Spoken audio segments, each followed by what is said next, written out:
Now let's begin. Spencer Kindle sat in the leather chair of his modest downtown office, watching the rain streak down the window. 23 years of marriage, and it had come to this. The manila envelope on his desk contained divorce papers, delivered that morning by a courier who couldn't meet his eyes. He didn't open it immediately. Instead, Spencer let his mind wander back to when he'd first met Vera Nicholson at a charity fundraiser in 2002. She'd been radiant that night, wearing a red dress that caught every eye in the room. He was a mid-level architect then. She was a real estate agent with ambition that matched her beauty. They married 6 months later, and their son Garrett was born a year after that. Spencer had loved his work, designing community centers, libraries, parks, projects that mattered to people, even if they didn't make him wealthy. Vera had tolerated it at first, but over the years, her disappointment became palpable. She wanted the country club lifestyle, the luxury cars, the vacation homes.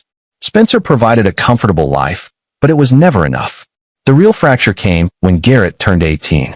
Their son had always been different, quiet, introspective, spending hours in his room with computers and books.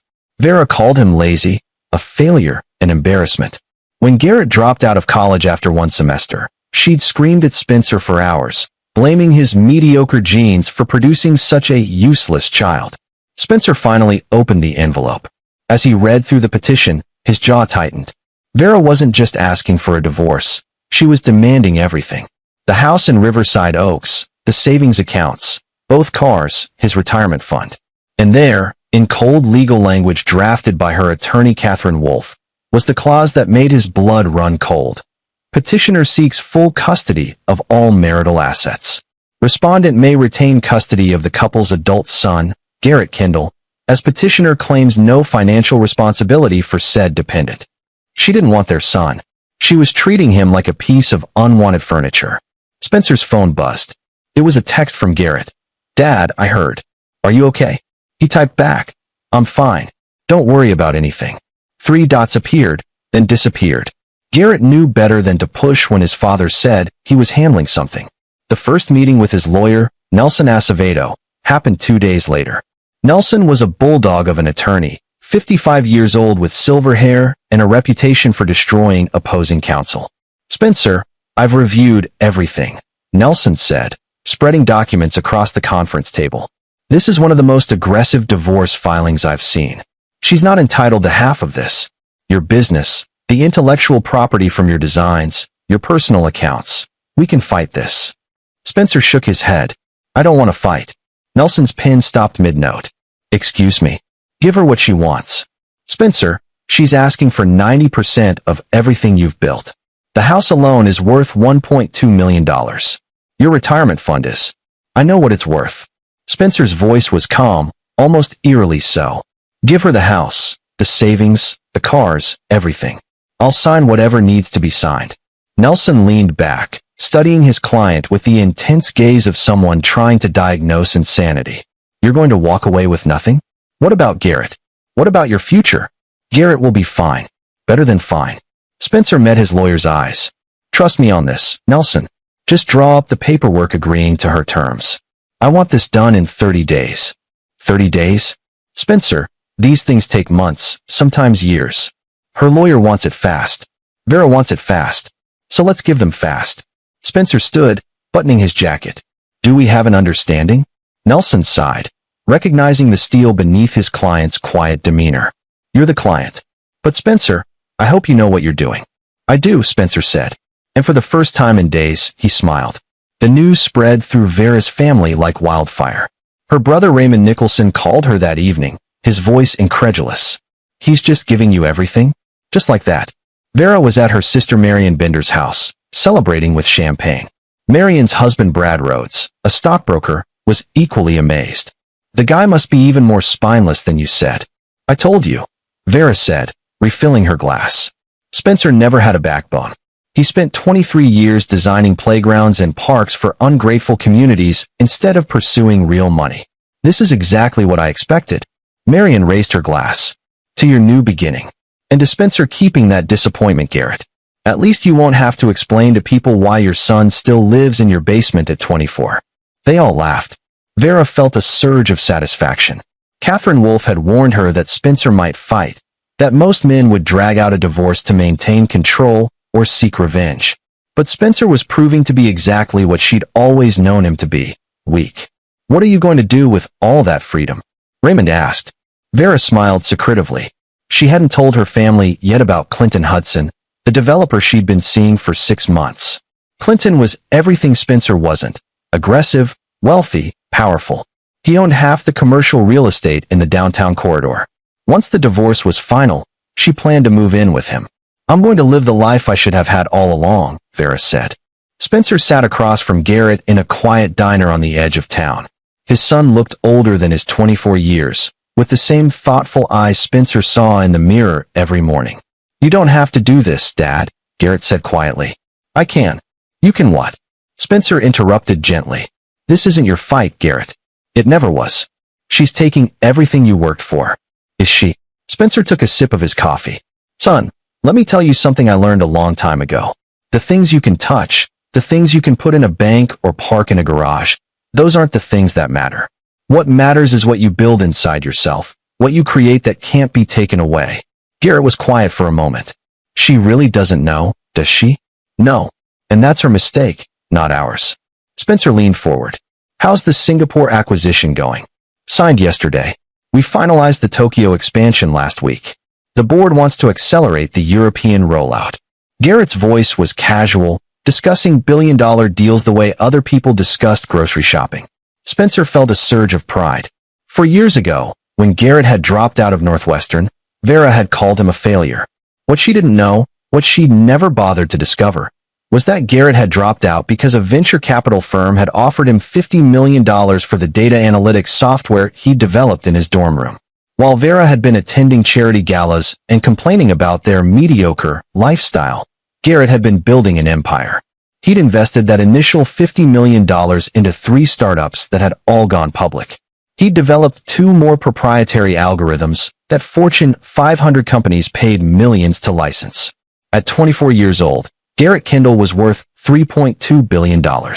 And he'd done it all while living in his parents' basement, wearing thrift store clothes, and letting his mother call him useless. "Why did you let her treat you like that?" Spencer had asked him once, about 2 years ago when he'd discovered the truth. Garrett had shrugged. "Because it didn't matter what she thought. And I wanted to see who people really were when they thought I had nothing." Now, sitting in the diner, Spencer understood that his son had passed that test. And Vera had failed it spectacularly. "The house," Garrett said. "You know it's—" "I know," Spencer interrupted. "I've known for 6 months, since you bought it through that shell corporation. Vera has no idea she's about to take ownership of a property that's technically yours. The mortgage company is going to call her in about 35 days, Garrett said. Right after the divorce is final. They'll inform her that the property was purchased by Kendall Holdings LLC, and that the mortgage she thinks she's getting is actually a short-term lease agreement that's about to expire." Spencer couldn't help but smile. "And the cars? Both leased through my company. Leases expire in 40 days. The savings accounts? Joint accounts that were funded through my investments. Once I withdraw my capital." Garrett trailed off meaningfully. Spencer shook his head in wonder. "When did you set all this up?" "When you told me a year ago that Mom was having an affair. I figured it was only a matter of time." Garrett's face hardened, the only sign of the pain his mother's betrayal had caused. "I'm not doing this for revenge, Dad. I'm doing this because she needs to understand that actions have consequences. She threw away her family for money and status. She should learn what those things are really worth. Your mother is going to be blindsided." "Good," Garrett said simply. "She blindsided you. She blindsided me. Turnabout is fair play." They sat in comfortable silence for a moment, father and son, united in understanding. "What will you do after?" Garrett asked. "After all this settles?" Spencer had been thinking about that. "There's a firm in Portland that wants me to design a children's hospital. It's the kind of project I always dreamed about. I think I'll take it. Start fresh." "I'd like to fund it," Garrett said. "The hospital. Anonymous donation, but I want to make sure you have the budget to do it right." Spencer felt his throat tighten with emotion. "You don't have to. I know I don't have to. I want to. You never gave up on me, Dad. Even when Mom was calling me a failure, you just smiled and told me to be patient. You knew, didn't you? Even before you found out about the money, you knew I'd be okay. I knew you had something special inside you, Spencer said. I just didn't know it was worth $3.2 billion. Garrett laughed, a genuine sound that reminded Spencer of when his son was little. The money doesn't matter. What matters is that you believed in me when nobody else did. They finished their coffee, made their plans, and prepared for what was coming. In 30 days, Vera Nicholson would learn the most expensive lesson of her life. And Spencer Kendall, the man she dismissed as weak and spineless, would walk away with the only thing that had ever truly mattered: his son's love and respect. The game was set. The pieces were in motion, and Vera had no idea she'd already lost. The divorce proceedings were almost anticlimactic. Catherine Wolfe, Vera's attorney, came into the mediation session prepared for battle and found no opposition. Nelson Acevedo presented Spencer's unconditional agreement to all terms. Judge Frances Kane presided over the preliminary hearing, her expression growing increasingly bewildered as she read through the settlement. "Mr. Kendall," she said, removing her glasses, "I want to make sure you understand what you're agreeing to. You're surrendering the marital home valued at $1.2 million, $340,000 in savings accounts, 2 vehicles, and your retirement fund. In exchange, you're receiving nothing?" "I'm receiving my freedom, Your Honor," Spencer said calmly, "and custody of my son, though he's an adult and doesn't require custody." The judge looked at him like he'd lost his mind. "Mr. Kendall, I'm required to ensure this settlement is equitable." "This is anything but." "Your Honor," Nelson interjected smoothly, "my client is of sound mind and has made this decision freely. He wishes to move forward with his life and believes this settlement achieves that goal." Judge Kane turned to Vera. "Mrs. Kendall, do you have any objection to these terms?" Vera struggled to keep the smile off her face. "No, Your Honor. If my husband wishes to be generous, I won't stop him." Catherine Wolfe shot Spencer one last suspicious look, clearly unable to believe her luck, but said nothing. "Very well," Judge Kane said, signing the preliminary order. "The 30-day waiting period begins today. If neither party objects, the divorce will be finalized on." She checked her calendar, January 15th. Spencer shook hands with Nelson outside the courtroom. "Thank you for trusting me." "I still think you're crazy," Nelson said. "But you're the calmest client I've ever had facing financial ruin." "I'm not facing ruin," Spencer said. "I'm facing liberation." Vera celebrated that night at Morton Steakhouse with Clinton Hudson. He was 52, silver-haired, and exuded the kind of confidence that came from having his name on a dozen buildings across the city. "To your victory," Clinton said, raising his scotch. "To our future," Vera corrected, clinking her wine glass against his. "Have you thought about what you'll do with the house?" Clinton asked. "It's a nice property, but it's not really your style." "I'll sell it," Vera said. "The market's strong right now. Catherine says I could get $1.4 million for it, maybe more. Combined with the savings and the retirement fund, I'll have close to $2 million to invest." Clinton nodded approvingly. "Smart. I have some opportunities coming up if you're interested. Commercial properties, high-yield investments." Vera felt a thrill of excitement. This was the life she'd always wanted: power, money, respect. Spencer had held her back for years with his small dreams and smaller ambitions. Now she was free to soar. "What about Garrett?" Clinton asked, almost as an afterthought. Vera's expression soured. "What about him? He's Spencer's problem now. 24 years old and still living in his father's basement, playing video games and wasting his life." "I tried, Clinton. God knows I tried to motivate that boy, but he has no drive, no ambition." "Must be hard, having a son like that," Clinton said sympathetically. "You have no idea. My friends ask about him, and what can I say? That he dropped out of college? That he's never had a real job? It's embarrassing." Vera took a long drink of her wine. "At least now I can tell people I'm divorced and change the subject." Clinton reached across the table and took her hand. "You deserve better, Vera. You deserve everything you're getting." She smiled. "I plan to take everything I deserve. And more." 28 days into the waiting period, Spencer was packing up his things from the house in Riverside Oaks. Vera had already moved most of her belongings to a luxury apartment downtown, Clinton's building, naturally. Garrett helped him load boxes into a rented truck. They worked in comfortable silence, the way they often did. "You know," Garrett said, carrying out a box of books, "I keep waiting for her to call. To ask about you, about us." "She won't," Spencer said quietly. In her mind, she's already moved on. Doesn't that hurt? Spencer paused, looking up at the house where he'd raised his son. It did for a while. But you know what I realized? Vera never loved me. She loved what she thought I could give her. When I couldn't give her enough, she found someone who could. That's not love, Garrett. That's a transaction. And Mom sees everything as a transaction. She does. Which is why what's about to happen is actually poetic justice. Spencer checked his watch. How long until the bank calls? Tomorrow morning. 9 a.m., sharp. They'll inform her that the mortgage on the property was paid off early by Kindle Holdings LLC, and that as the beneficial owner, the company is exercising its right to reclaim the property.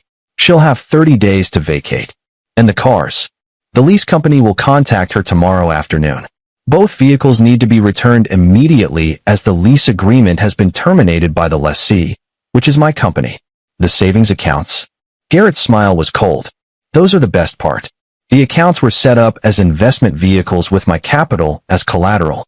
When I withdraw that collateral, which I did yesterday, the accounts will show a balance of exactly $1,247.36. That's the only money she and Dad actually contributed over the years. Spencer whistled low. She thinks she has $340,000. She did. Until she didn't. Garrett loaded the last box. The retirement fund is trickier. That one is actually Dad's, but it was all invested in my company's stock.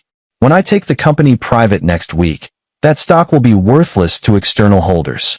How much will she lose? Everything.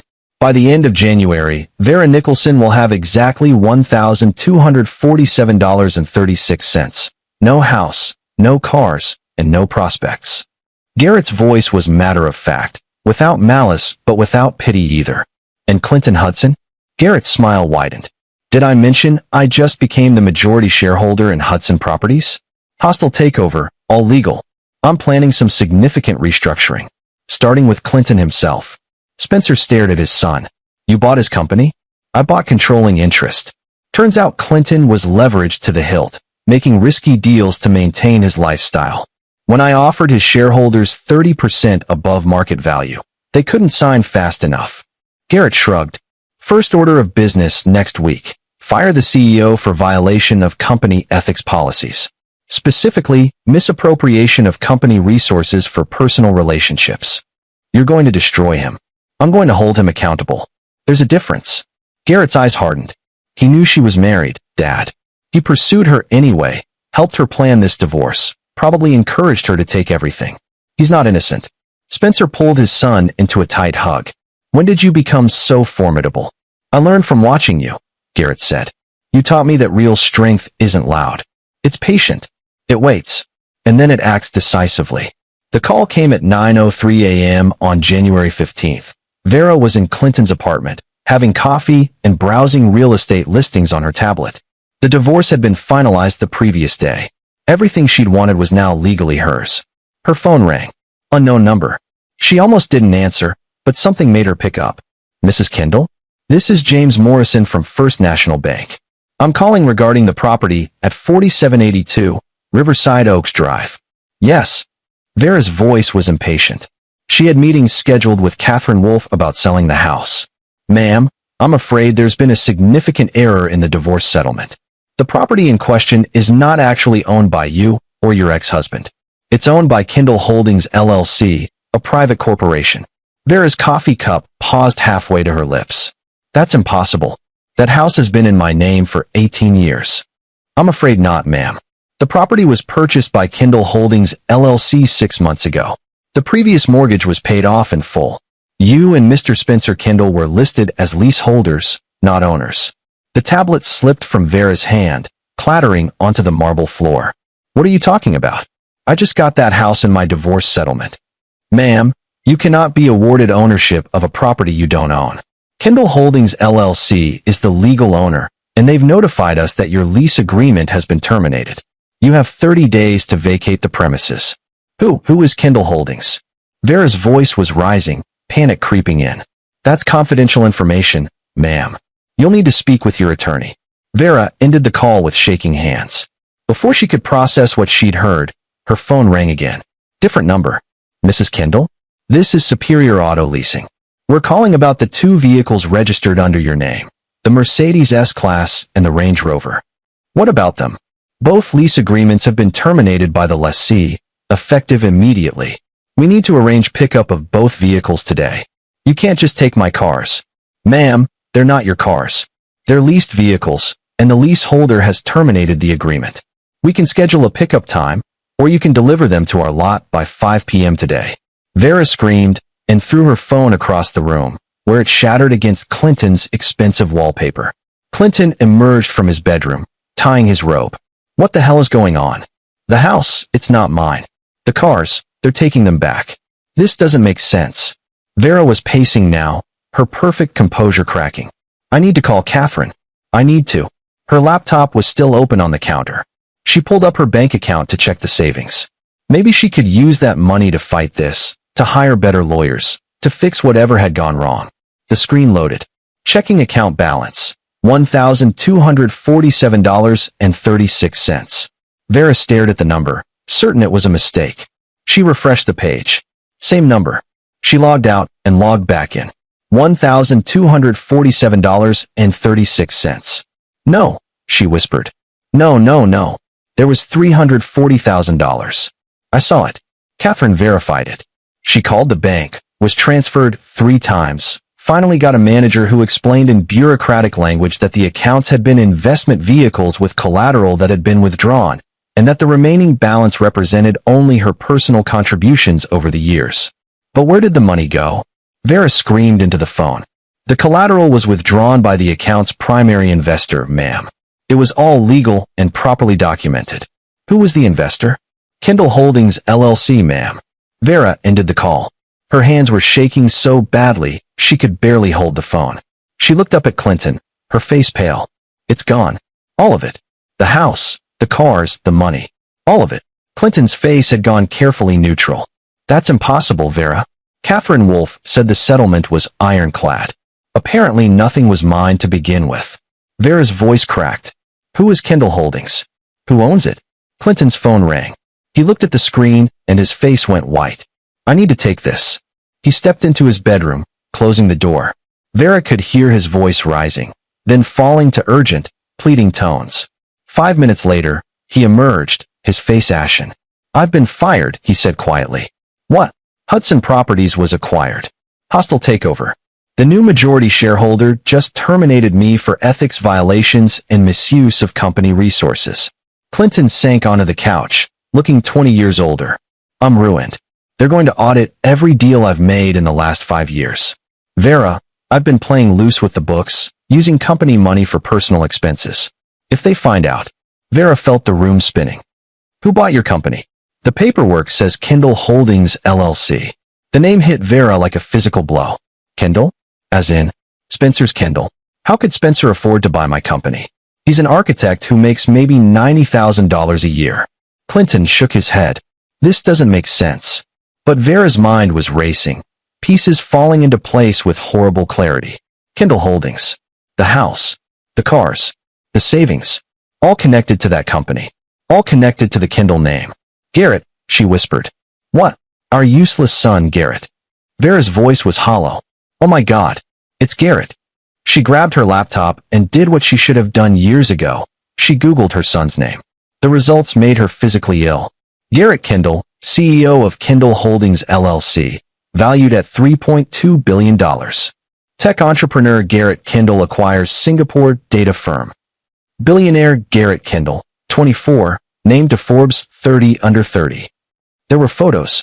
Her son, her useless son, in a tailored suit, shaking hands with CEOs and politicians.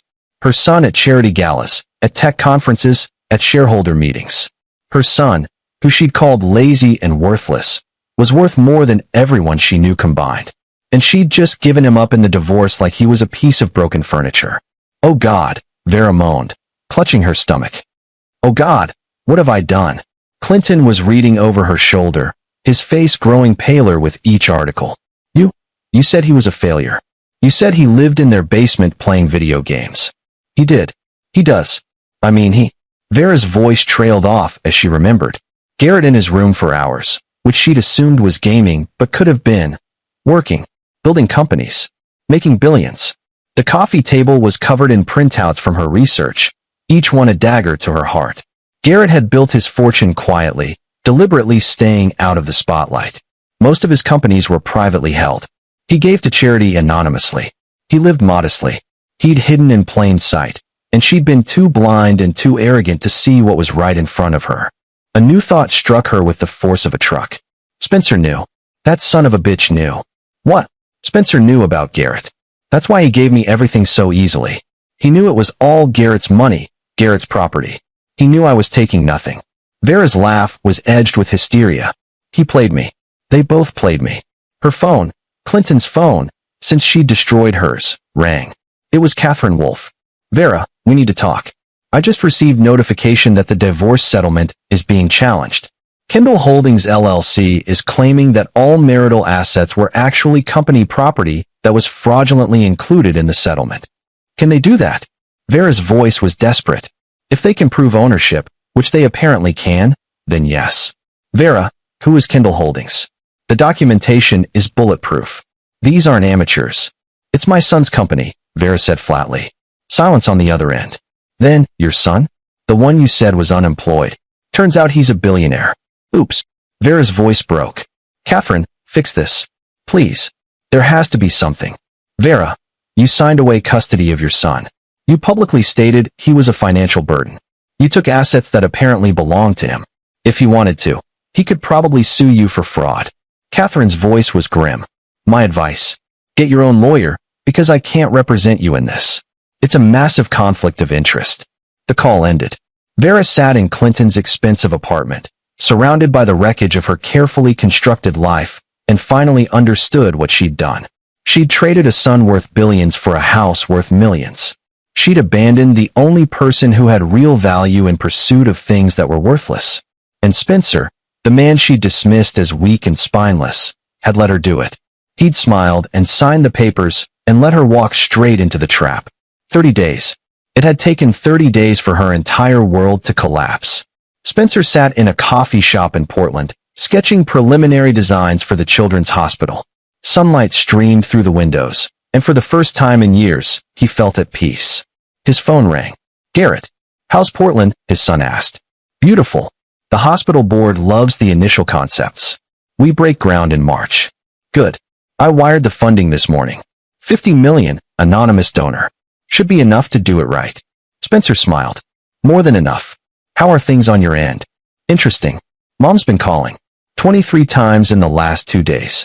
Dad, she figured it out. I assumed she would, once the reality set in. She's claiming I owe her. That she's my mother and deserves to be taken care of. Garrett's voice was flat. She told one of my assistants that she made me who I am. What did you tell her? Nothing. I blocked her number. I have no interest in a relationship with someone who only values me when she thinks I can give her something. Garrett paused. Is that too harsh? No, son. That's self-preservation. Spencer took a sip of his coffee. What about Clinton? The SEC is investigating him for securities fraud. Turns out he's been running a bit of a Ponzi scheme with his investments. When I took over Hudson Properties, I found evidence of some very creative accounting. I handed it over to the authorities. And Vera, living in a motel on Route 7. She tried to go back to real estate, but her reputation is shot. Turns out people don't want to work with someone known for abandoning their billionaire son. Garrett's voice held no satisfaction, just a simple statement of fact. She's not homeless, not destitute. She has the $1,247 from the account. She can rebuild if she wants to work for it. Spencer thought about the woman he'd married, the woman who'd shared his life for 23 years. He felt pity for her, but not regret. I heard Raymond and Marion won't speak to her, Garrett continued. They're furious that she didn't tell them about me, that she cost them a connection to a billionaire. So they're just like her. Family only matters when there's profit in it. Exactly. Which is why I'm glad I have you, Dad. You wanted me when you thought I was broke. That means everything. Spencer felt his eyes well up. You were never broke, Garrett. Not where it mattered. Neither were you. They talked for a few more minutes about the hospital, about Garrett's plans to expand into renewable energy, about Spencer's idea to start teaching architecture at a local university. Simple things, future things, good things. When the call ended, Spencer returned to his sketches. He was designing a children's wing that would have natural light, gardens, spaces that would help sick kids heal faster. It was the kind of project he'd always dreamed about, but never had the budget for. Now, thanks to his son, he did. His phone buzzed with a text from Nelson Acevedo. Saw the news about Kindle Holdings. You magnificent bastard. You played her perfectly. Spencer didn't respond. He didn't need to gloat or celebrate. Vera's downfall wasn't his victory. It was simply the natural consequence of her choices. She'd valued money over people, status over love, and pride over wisdom. The universe had a way of teaching those lessons, sometimes gently, sometimes harshly. Vera had needed the harsh lesson. 3 months later, the Children's Hospital project was in full swing. Spencer had assembled a team of talented architects and designers, all passionate about creating something that would serve the community for generations. He was meeting with the construction team when Garrett surprised him by showing up at the site. "Garrett, what are you doing here?" Spencer embraced his son, who looked every inch the billionaire in his tailored Navy suit. "I wanted to see what $50 million looks like when it's being built with love instead of greed." Garrett smiled, looking around at the construction. "This is amazing, Dad." They walked the site together, Spencer explaining his vision for each wing, each garden, each healing space.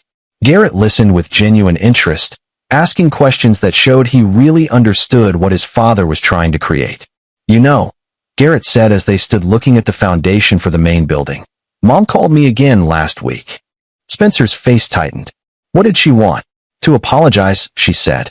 "To explain that she made a mistake, that she's changed, that family should forgive family." Garrett's voice was neutral. "She wanted to meet for coffee. Did you go?" "No, but I did send her a response." Garrett pulled out his phone and showed Spencer the email. It was brief. "Vera, you're right that family should forgive family. Which is why I've forgiven you for calling me useless, for treating me like a burden, for choosing money over your own son. But forgiveness doesn't mean reconciliation. You made your choice in that divorce settlement. You chose the house, the cars, the money. You chose everything except me. I hope those 30 days of believing you were rich were worth it. Don't contact me again. G." Spencer read it twice, then handed back the phone. How did she respond? She didn't. "But I heard from Raymond that she's been telling people I'm cruel, that I owe her, that she deserves my support because she gave birth to me. That's not how parent-child relationships work." "I know. That's why I've also hired a publicist to release a statement if needed. It's ready to go if she tries to use the media to paint herself as a victim." Garrett's eyes were hard. "I won't be manipulated, Dad. Not by her. Not by anyone." Spencer felt a surge of pride. His son had learned to be strong not through cruelty, but through clear boundaries and self-respect. "Speaking of media," Garrett continued, "I'm being interviewed by Forbes next month about philanthropy and ethical business practices. They want to know about my philosophy on wealth and responsibility. What are you going to tell them?" Garrett smiled. "That I learned everything important from a man who chose to design playgrounds and parks instead of chasing money. That real wealth isn't what you have, but what you give and who you love." Spencer pulled his son into a fierce hug. "You're going to make me cry on a construction site." "Good. Real men cry, right? That's what you always told me." They stood together, looking at the hospital taking shape, a monument to everything Vera had never understood, that the best legacy isn't what you leave behind in a bank account, but what you build that makes the world better. "Dad," Garrett said quietly, "are you happy? Really happy?" Spencer thought about his new life in Portland, about the hospital he was building, about the teaching position he'd accepted at the university, about the simple apartment he rented with a view of Mount Hood. He thought about his freedom from a loveless marriage, about the relationship with his son that had only grown stronger. "I'm happier than I've been in 20 years, Spencer said honestly. "Vera thought she was taking everything. She had no idea she was setting me free." Garrett nodded. "And she's the one in prison now. A prison of her own making. Have you heard how she's doing? She's working as a receptionist at a dental office. Barely making rent. Raymond and Marion won't help her. They're too embarrassed by the association. Clinton's in federal prison for securities fraud. Catherine Wolfe dropped her as a client." Garrett's voice held no triumph, just fact. "She has exactly what she valued. Nothing but money to worry about. And we have each other." "Yeah," Garrett said, smiling. "We do." The hospital opened 18 months later, a gleaming structure of glass and hope. The dedication ceremony was attended by the mayor, the hospital board, and hundreds of community members. Spencer stood at the podium, looking out at the crowd. Garrett sat in the front row, beaming with pride. "This building," Spencer said, "represents what we can accomplish when we build with purpose instead of profit as our primary goal. Every detail was designed to heal, to comfort, to inspire hope in children and families facing the hardest moments of their lives." He went on to thank the team, the donors, the community. He didn't mention Garrett by name. His son had insisted on anonymity, but everyone who mattered knew where the funding had come from. After the ceremony, as people toured the facility, a reporter from the local paper approached Spencer. "Mr. Kindle, I understand you went through a difficult divorce during the planning phase of this project.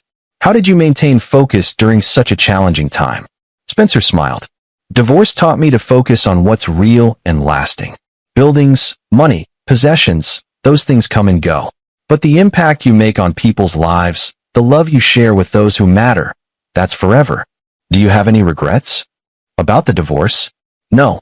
It freed me to do the work I was meant to do. Sometimes losing everything material is how you discover what's truly valuable." The reporter scribbled notes, then asked, "Is it true your ex-wife didn't realize your son is the billionaire Garrett Kindle?" Spencer's smile turned enigmatic. "I think my ex-wife learned an important lesson about judging people by their net worth instead of their character. Beyond that, I have no comment." That evening, Spencer and Garrett had dinner at a quiet restaurant overlooking the river. They toasted the hospital's opening, their future plans, and the life they'd built together. "You know what's funny?" Garrett said. "I could write Mom a check right now that would solve all her financial problems. $5 million would set her up for life. But you won't. No, because the money isn't the point. The lesson is." Garrett swirled his wine. "She needs to understand that people aren't commodities. That you can't throw away a relationship and then pick it back up when it becomes convenient. Has she learned that lesson? I don't know. And honestly, Dad, I don't care anymore. I spent the first 24 years of my life trying to earn her approval. I'm done." Garrett's voice was firm but not bitter. "I have you. I have my work. I have friends who knew me before the money and stuck around after. That's enough." Spencer raised his glass. "To being enough, exactly as we are." They clinked glasses, father and son, two men who had walked through fire and emerged stronger. 5 years later, Spencer received an unexpected letter. It was from Vera, handwritten on plain paper. "Dear Spencer, I know I have no right to contact you, and I don't expect a response.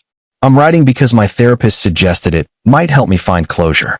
I've spent the last 5 years thinking about what I did, what I lost, who I became. You were right about everything. I was shallow, materialistic, cruel.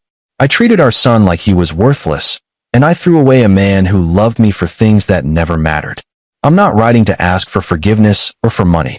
I'm writing to tell you that I finally understand what you tried to show me for 23 years, that the richest life is the one filled with purpose and love, not possessions. I work as a receptionist now. I live in a small apartment. I volunteer at a women's shelter on weekends. It's not glamorous, but it's honest. I'm finally learning what it means to be a decent human being. I know Garrett will never speak to me again, and I've accepted that. I don't deserve his forgiveness. But I hope someday he knows that I'm genuinely sorry, and that I'm trying to be better. I hope you're happy, Spencer. You deserve happiness. Vera." Spencer read the letter twice, then called Garrett. "She wrote you too?"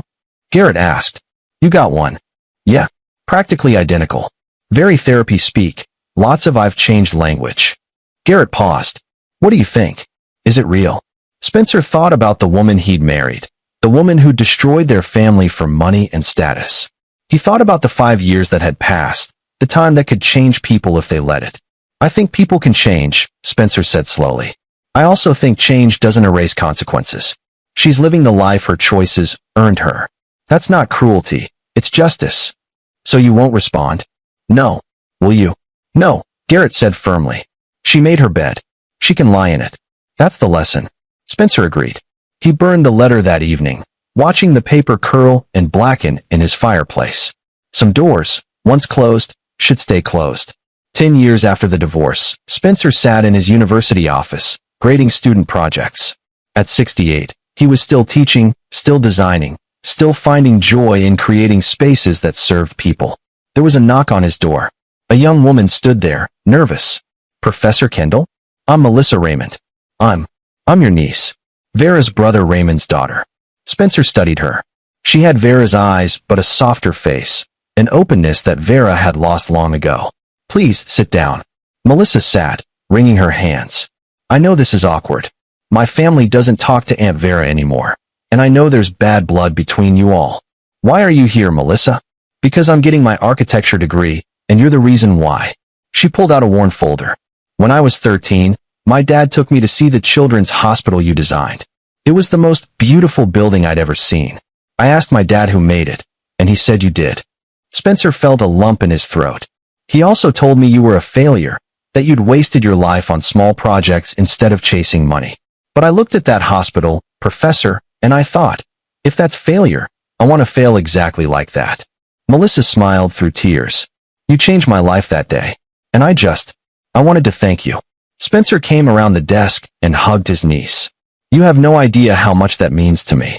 They talked for 2 hours. Melissa showed him her portfolio, designs for community centers, public libraries, affordable housing. All the things Spencer had dedicated his life to. What does your father think of your choice? Spencer asked. Melissa's face fell. He's disappointed.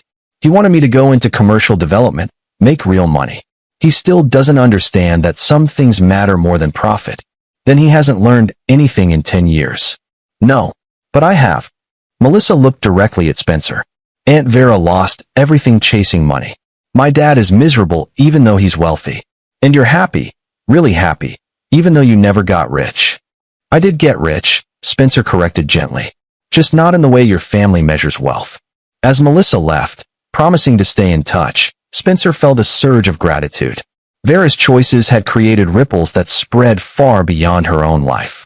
Some of those ripples had caused pain, but others, like Melissa, had become something beautiful. The universe had balance, after all. Spencer was 82 when he received the call that Vera had died. Heart attack, sudden, at 79 years old. He attended the funeral. Not because he owed her anything, but because some part of him, the part that had loved her once, long ago, needed closure. The service was small.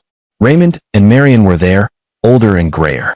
A few co-workers from the dental office where Vera had worked for 15 years. And Garrett, who had flown in from Singapore for his father's sake, not for his mother's memory. Vera had requested to be cremated, her ashes scattered in the park where she and Spencer had had their first date 57 years ago. She changed in the end, the minister said. She found humility, purpose, and peace in service to others. She spent her final years volunteering at shelters and food banks, giving what little she had to those with less. Spencer wondered if it was true, or if it was just the kind of thing ministers said at funerals. He'd never know. After the service, Raymond approached him hesitantly. Spencer, I'm sorry. For everything. Spencer looked at Vera's brother, seeing an old man haunted by regret. Are you sorry for what happened, or sorry that it cost you access to Garrett's wealth? Raymond flinched. Both, if I'm honest. I've been a fool. Yes, Spencer said simply. You have. There was nothing more to say. Spencer walked away, Garrett at his side. Are you okay, Dad? Garrett asked. I'm fine. Sad for the woman she could have been, grateful for the life I have instead. Spencer took a deep breath of spring air. She got 30 days of thinking she'd won everything. I got 30 years of actually having everything that matters. Garrett smiled. Yeah, you did. Spencer Kendall died peacefully in his sleep at 87, surrounded by his son, his grandchildren. Garrett had married a brilliant surgeon and they had 3 kids, and the legacy of buildings he'd created that would serve communities for generations. His obituary noted his contributions to architecture, his dedication to public service, his passion for creating spaces that healed and inspired. It mentioned the children's hospital that bore a plaque, added anonymously by Garrett, reading, Designed by Spencer Kendall, a man who measured wealth in smiles, not dollars. At his funeral, Garrett spoke about his father's greatest lesson. He taught me that real strength isn't in holding on to things, but in knowing what to let go. He let go of a house, cars, money, all the things my mother thought mattered. And in doing so, he showed me what actually does matter: integrity, purpose, and love. The church was packed with former students, colleagues, families whose children had been treated at the hospital Spencer designed. and people whose lives had been touched by his kindness. Melissa Raymond Coleman, now a prominent architect in her own right, spoke about how Spencer had inspired her career. He proved that you can live richly without chasing riches, that you can leave a legacy without leaving a fortune. As Garrett scattered his father's ashes in the same park where Vera's had been scattered years before, he thought about the irony. His parents had started in this place full of hope and love. They'd ended here too, but on such different terms. Vera had spent 30 days believing she'd won everything, then 25 years learning she'd lost what mattered. Spencer had spent 30 days losing everything material, then 30 years proving that he'd actually won. The lesson was simple. Be careful what you measure as victory. Sometimes the real prize is what you're too blind to value until it's gone. Garrett looked up at the sky, feeling the spring breeze, and smiled. His father had taught him that lesson well, and he'd passed it on to his own children, who would pass it on to theirs. The Kindle legacy wasn't billions in the bank. It was wisdom, integrity, and the knowledge that the best things in life can't be divided in a divorce settlement because they were never possessions to begin with. Spencer Kindle had won his war not through revenge or cruelty, but through simply understanding what truly mattered. And in the end, that was the greatest victory of all. This is where our story comes to an end. Share your thoughts in the comments section. Thanks for your time. If you enjoy this story, please subscribe to this channel. Click on the video you see on the screen, and I will see you there.